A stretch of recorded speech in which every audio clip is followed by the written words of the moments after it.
I'm not entirely sure what's been going on, but if you've been following the story of Elon Musk's push to get $1 trillion payday out of Tesla, it seems entirely possible to me that Musk has just been coming up with side projects like his new online encyclopedia, Grokipedia, so that he could convince Tesla shareholders to pay him a huge sum of money. Otherwise, he'll abandon them in pursuit of these other interests. And it's believable too. A few years ago, he bought Twitter so that he could become a chat forum moderator.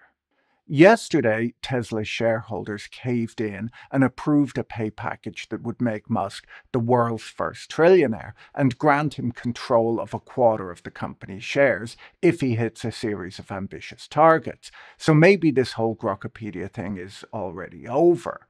If you haven't heard about it, the Grok in Grokipedia refers to Elon Musk's generative AI chatbot, which is featured prominently on his social network or everything app Twitter, which he calls X. With Grokipedia, Musk's stated goal is to create an open-source comprehensive collection of all knowledge, then place copies of that, etched in a stable oxide, whatever that means, in orbit around the Moon and Mars to preserve it for the future. Now, I checked with Grok as to what he means by a stable oxide, and Grok said that he probably means glass. Anyhow, Musk says that Grokipedia will be a compendium of the truth, the whole truth and nothing but the truth, a rather lofty promise from someone who not so long ago offered Wikipedia $1 billion to rename itself Dickipedia.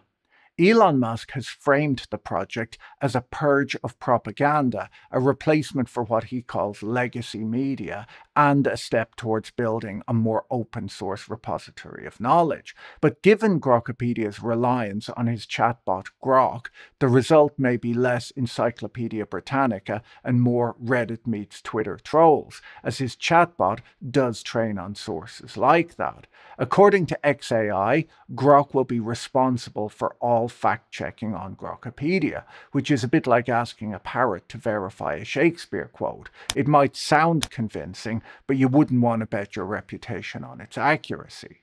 Wikipedia, in Musk's view, has gone soft. He used to like it, but now it's too woke, too establishment, and too unwilling to include the kind of sources that flatter his worldview. He was particularly irked earlier this year when Wikipedia included a photo of him saluting at Trump's inauguration. Like, how do you point at the crowd? How do you wave? The entry noted the controversy and included his denial, but that wasn't enough. Musk instead wants a new kind of online encyclopedia, one where his AI chatbot does the fact-checking and where inconvenient truths can be recalibrated until they feel more grokky. It's not obvious that a chatbot can be trusted for fact-checking. Andrew Dudfield of Full Fact, a UK-based fact-checking organisation, was quoted in The Guardian as saying, "We really have to consider whether an AI-generated encyclopedia, a facsimile of reality run through a filter, is a better proposition than any of the previous things that we have." It doesn't display the same transparency, but it's asking for the same trust. It's not clear how far the human hand is involved, how far it's AI generated, and what content the AI was trained on. It's hard to place trust in something when you can't see how those choices are made. Whether you like Wikipedia or not, its editorial model is built on transparency and consensus. Every article has a visible history, a complete record of edits, debates, reversions, and compromises that were made as the article slowly formed. You can see who changed what, when, and why. Disputes are hashed out in public, often tediously, but with a kind of democratic rigor. The site prohibits original research, insisting instead on citations from reputable sources, which can be both a pro and a con, as while it requires high-quality sources, this does mean that it will reflect the biases of academia, big media, and other respected institutions. But at least those biases are visible and traceable.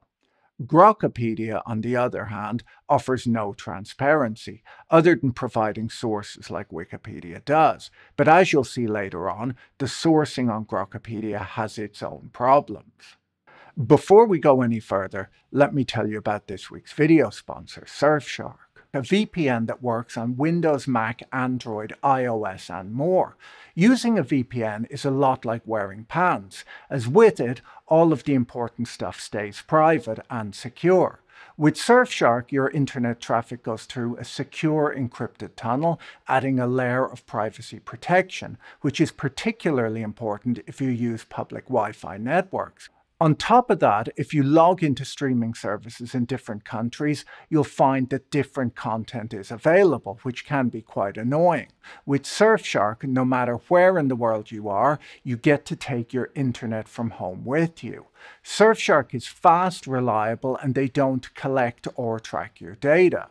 They allow unlimited devices to use the one account, so you can protect your friends and family too.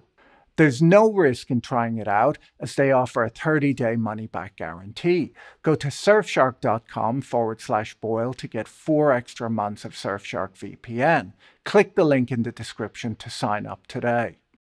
Articles on Grokipedia are generated and fact-checked by a large language model, whose internal workings are entirely opaque, even to its creators, and then its outputs can be subject to Elon Musk's personal recalibration, in particular if the article is on a topic he cares about. There's no edit history on Grokipedia, no talk pages, no visible decision-making process, meaning that it's not clear who or what decides on how the final article is formed. When Elon Musk announced Grokipedia earlier this week, he said that it was better than Wikipedia, but surprisingly, for all its ambition, it appears to lean very heavily on the very website it aims to replace. As the Register put it, if you scratch Grokipedia, it bleeds Wikipedia. I can't find any high-quality data online, but the vast majority of the articles that I looked up on Grokipedia were obviously based on their equivalent Wikipedia pages, but with fewer citations, and at the bottom they state, "This content is adapted from Wikipedia licensed under Creative Commons Attribution 4.0 license." The idea of collecting all human knowledge in one place is nothing new. Long before Grok began hallucinating facts into existence, encyclopedias were a much more analog affair. In the 1st century, the Roman author Pliny the Elder compiled a 37-volume work, which is usually cited as the first encyclopedia in the Western tradition. Over a millennium later, China's Yongle Encyclopedia was compiled by over 2,000 scholars. It remained the largest encyclopedia in the world for 1,000 years. In 1768, the first Encyclopedia Britannica was published, and if we fast forward to 2001, Wikipedia upended the model entirely. With Wikipedia, encyclopedias were no longer the domain of scholars and scribes. The encyclopedia became a living, breathing document that anyone with an internet connection and a strong opinion could edit. Over 24 years, it's grown into one of the most visited websites in the world, and is a sprawling, imperfect, but astonishingly comprehensive record of human knowledge and human argument. Elon Musk was once even a fan. On Wikipedia's 20th birthday in 2021, he tweeted, "So glad you exist." But just 2 years later, the honeymoon was over. Musk accused the site of being hijacked by far-left activists. He no longer trusted the gatekeepers of digital knowledge, and so, earlier this month launched Grokipedia, his AI-based platform that promises to fix Wikipedia's flaws by replacing its editors with an AI that he personally supervises. The website did crash on its launch day, but probably because so many people visited it. There's no reason to believe that full self-driving was to blame. At its core, Grokipedia isn't just a tech experiment. It's a front in a much older war, the battle over who gets to shape the record and define reality. Musk has framed it as a corrective to what he sees as the ideological capture of Wikipedia by far-left activists and legacy media. In his telling, the problem isn't just that Wikipedia is wrong, it's that it's wrong in a predictable and politically motivated way. I should note that the desire to control the narrative isn't unique to Musk. It can also be seen in the structure of Wikipedia, where a small group of volunteer editors have a massive influence over what counts as neutral knowledge. Grokipedia, however, for all its talk of openness, replaces this messy, visible process with a chatbot trained on a mystery mix of data and ideology. Without the talk pages, the edit histories, and the visible debates, you just get finished articles. And Musk has previously admitted to personally intervening in Grok's AI outputs when he doesn't like what it says. So with Grokipedia, you get what looks like a cleaner process, but it's by no means a more trustworthy one. Bias isn't just a flaw that can be patched out of knowledge systems. Bias is a persistent byproduct of how humans, and now machines, process the world. Whether it's a lone writer, a crowd of Wikipedia editors, or a large language model trained on the internet, every attempt to organize information reflects the assumptions, priorities, and blind spots of the project leaders. Wikipedia has acknowledged this from the start. It relies on secondary sources which carry institutional biases. It also relies on a volunteer workforce who are not necessarily experts or representative of the general public. The result is a platform that's widely trusted but frequently contested. It's criticized by the left for underrepresenting marginalized voices and by the right for excluding conservative sources. Empirical sources have tried to quantify these claims. A 2023 analysis by the Manhattan Institute found a mild to moderate left-leaning bias in Wikipedia's coverage of US politicians and judges. This chart shows positive or negative sentiment about a politician in their Wikipedia article, with blue representing Democrats and red representing Republicans. As you can see, Democrats get more positive treatment on Wikipedia. Interestingly, this bias was not observed on articles about UK politicians or in articles about think tanks, suggesting that the skew may be more of a reflection of the American media ecosystem than of Wikipedia's editorial process itself, or that the left-leaning nature of Wikipedia is more of a US issue than a global issue. Grokipedia claims to offer a cleaner alternative to Wikipedia, but it doesn't actually fix anything. It simply shifts the problem. Musk has promised that Grok, his chatbot, will tell you what it really thinks, but it doesn't actually think, and its output is obviously shaped by its training data, its tuning, and its owner's interventions. Studies suggest that most large language models lean left. Many have been set up to avoid being biased, but that calibration itself just filled them with a different sort of bias, which was often left-leaning in nature. When Grok, the chatbot, was released, Elon Musk claimed that it was designed to avoid left-leaning bias, but Grok has since been accused of exactly this. Michael D'Angelo of PromptFu examined the 4 leading large language models earlier this year by asking them 2,500 questions about politics in order to understand their biases. He found that while Grok was more politically neutral than many of its rivals, it still has a left-of-center bias. The chart on screen shows the neutrality of the 4 biggest models, with grey representing neutral. Claude Opus 4 was strongly left 38% of the time and neutral 16% of the time. Grok was strongly left 56% of the time and only neutral around 3% of the time. Overall, it appears to have more extreme opinions than its competitors, with the highest percentages of strongly left and of strongly right biases. These biases that large language models have towards extremes show up in real life too. A Dutch data protection agency warned just last week that chatbots were nudging voters towards political extremes when voters used them to decide how they should vote by overrepresenting the same 2 fringe parties. Their research showed that chatbots lumped together left-leaning voters with the Green Labour Party and voters on the right with the far-right Party for Freedom.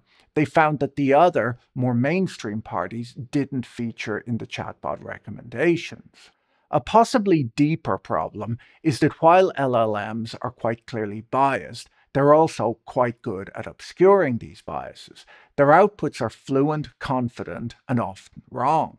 It'll take time and a small army of digital archaeologists to fully map the differences between Grokipedia and Wikipedia, but the quick and dirty method I used was to use Wikipedia's random article tool to find a Wikipedia page and then look up the same topic on Grokipedia. One problem with this method became obvious fast. Grokipedia only covers about 1/10 of what Wikipedia does. Still, after enough clicks, you will find overlaps, and in most of those cases, based on my very small sample size, the articles were nearly identical. One area where Grokipedia was possibly better than Wikipedia is that it often shines when it's rewriting neglected Wikipedia entries. On obscure or poorly maintained pages, Grokipedia's versions were usually more readable with cleaner prose and fewer formatting quirks. Whether they're more accurate is harder to say. The ones that I came across were on topics that I don't know well enough to judge. But when Grokipedia isn't editorializing, it seems to do a good job polishing. Where things get more interesting and possibly more revealing is when you move from obscure entries to politically or culturally charged topics. On these, Grokipedia often diverges sharply from Wikipedia, sometimes subtly and sometimes not. The most obvious page to go to was the article on Elon Musk himself. On Wikipedia, it's a sprawling, heavily footnoted biography that includes both praise and criticism, including a section on the controversy over his salute at the Trump inauguration. How do you point at the crowd? The Wikipedia article noted the accusation, Musk's denial, and the surrounding media coverage. On Grokipedia, that controversy and pretty much every other controversy about Musk was omitted entirely. Then, in what can only be described as LLM on LLM violence, I asked ChatGPT to compare the Elon Musk entries on Wikipedia and Grokipedia. It concluded with the kind of diplomatic phrasing that only a language model can muster, that Grokipedia emphasizes Musk's achievements while downplaying controversies, whereas Wikipedia does the opposite. When pressed, it described the Grokipedia entry as a sophisticated puff piece and offered a tidy list of reasons why. In the spirit of fairness, I gave Grok, Musk's own chatbot, a chance to respond. I logged into the Everything app, formerly known as Twitter, summoned Grok and asked it directly which is the better source of information, Wikipedia or Grokipedia. To its credit, Grok didn't flinch. It said Wikipedia was the better source overall, but suggested that Grokipedia could serve as a useful counterbalance when researching politically charged topics. When I asked it to compare the two sources for reliability on political topics, it betrayed its own creation and came down on the side of Wikipedia. I also asked how much of Grokipedia's content was copied from Wikipedia. Grok's answer was surprisingly candid. It estimated that between 80% and 99% of Grokipedia articles were either directly copied or nearly identical to their Wikipedia counterparts. It explained that Grokipedia primarily expands the length of Wikipedia entries without adding new citations, functioning, in its own words, as an AI-generated echo. I looked up some of the hot-button topics to see how Grokipedia differs from Wikipedia, and even when Grokipedia isn't going off the rails, its editorial slant can be clearly seen. On topics like race, gender, or climate change, the tone shifts subtly to being less woke and more contrarian. Some articles read like Wikipedia pages with a few anti-establishment flourishes tacked on. Others seem to have been rewritten entirely to reflect a particular worldview. Elon Musk highlighted on the Everything app, formerly known as Twitter, The differences between the Grokipedia article on George Floyd, whose death during an arrest 5 years ago sparked protests in the United States about police conduct and racism, and its Wikipedia equivalent. There's very little overlap between these two pieces, with the Grokipedia piece emphasizing Floyd's criminal history and drug use. The Wikipedia entry instead focused on the racism allegations against the police. CNN wrote an article on this topic and dug into the citations in the Grokipedia piece. They found that Grokipedia was citing sources that didn't back up what Grokipedia had written. The article described the nationwide protests after his death as extensive civil unrest, including riots causing billions in property damage. To back that statement up, Grokipedia cited an obituary that didn't make any such claims. Now, whether that statement is true or not, there's not really any point in citing documents if the documents that you're citing are unrelated to what's found in the text. For all of Grokipedia's futuristic branding, it's built on a technology that remains, if useful, still deeply flawed.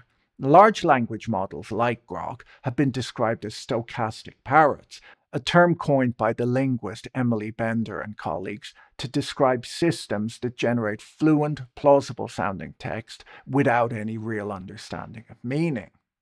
They don't know facts, they just predict what words are likely to come next. This becomes a problem when we start treating LLMs as reference tools.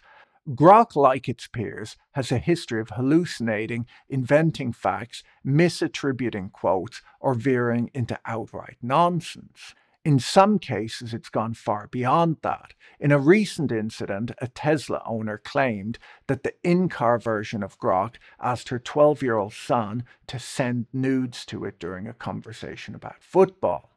The boy had switched Grok's voice to a personality called Gork, and the AI responded with a wildly inappropriate request. The mother, a former journalist, later recreated the exchange on video, which went viral and raised serious questions about the safety of embedding generative AI in consumer products.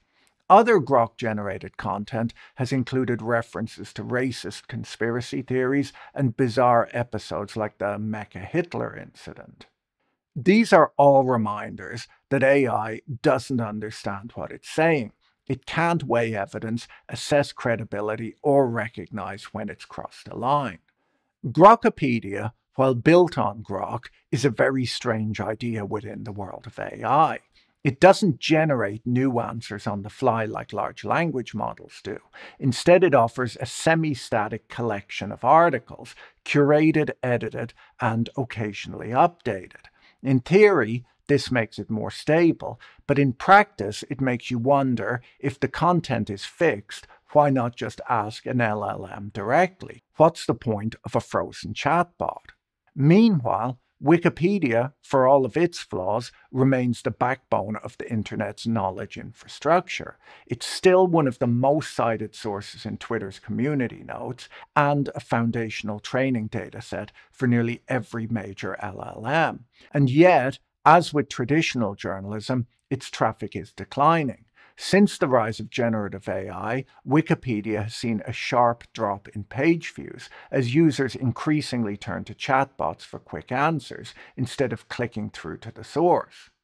This creates a paradox. The more people rely on large language models, the less they support the very sources those models depend on. As I pointed out in my recent video on AI replacing traditional news sources, if users stop visiting original reporting, the business model collapses. The same is true here. If Wikipedia fades, what happens to the quality of the AI models trained on it? One of the more striking differences between Wikipedia and Grokipedia lies in how they're financed. Wikipedia is a non-profit sustained by donations and volunteer labor. Its mission is to provide free knowledge to the world, and while it's far from flawless, its incentives are at least transparent. Grokipedia, in contrast, is a product of XAI, a supposedly for-profit company owned by Elon Musk. It's unclear how Grokipedia will be monetized, whether through subscriptions, advertising, or as a value add to Grok and Musk's broader everything app ecosystem. This matters, as while there's nothing unethical about a profit-seeking model, incentives do shape priorities. A commercial platform might be more focused on engagement and user satisfaction than on accuracy. Then again, the need to build trust and maintain a reputation could push it towards even higher standards. Competition might drive quality, or it might just drive clickbait. It's somewhat funny describing these AI companies as profit-seeking, as they mostly appear to be money furnaces, as I've mentioned already, with no obvious route to profitability. Because of this, it's even harder to understand their incentives. Do they eventually plan on charging for access, or just on seeking government subsidies like a lot of Musk's businesses have gotten by on? The battle between Grokipedia and Wikipedia isn't just about formatting and fact-checking. It's about who gets to shape the public narrative in an increasingly polarized world. And that polarization isn't accidental. As media scholars have long argued, outrage and division can be extremely profitable. A recent paper from MIT and Harvard professors that was written up by John Byrne Murdoch in the FT, The Business of the Culture War, found that US cable news networks systematically shifted coverage towards hot-button cultural issues: crime, race, gender, and immigration, not because these topics are the most important news, but because they wind viewers up and reliably boost viewership. Economic and healthcare stories, on the other hand, which may be much more important, made viewers tune out. What we end up with then is a feedback loop in which media coverage drives public concern, which in turn drives political campaigning, deepening the tribal divide. Social media algorithms have only accelerated this trend.